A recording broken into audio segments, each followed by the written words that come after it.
ang bagong teaser ng Cat Dance, Hello Love Again, kung saan marami ang tila naiintrigan na sa mangyayari sa mismong movie. Kung ano-ano na kasi ang haka-haka nila. Pero marami ang nagsasabi na baka mas magiging emotional sila this time. Pero tila marami pa ata silang pasabog bago ang mismong movie nila, kaya talagang maha-hype ang mga panay ng Cat Dance. Oo, kasi parang medyo, yung teaser nga ipinalabas na, di ba? Parang may sinabi dun sa dun sa ending si Catherine, yung character niya na sabi niya gano'n, na parang Joy is gone. Joy is gone. Siya na si Marie. Yun yung Siya na si Marie.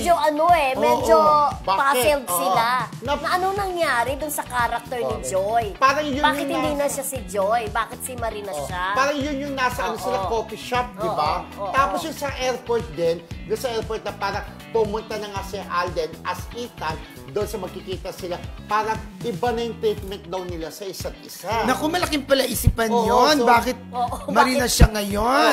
Hindi, baka since sa Canada, baka may pinagtataguan. Baka ganda lang natin. Alam, di ba? Iba yung baka nag-TNT, yung iba yung yung wala nang Marie Biscuit. Meron pa rin. Meron ba? Ay, meron. May Marie Biscuit pa rin, meron, no? di ba? Oo, bumibili pa ako, no? Meron, labo kung dalawa kayo.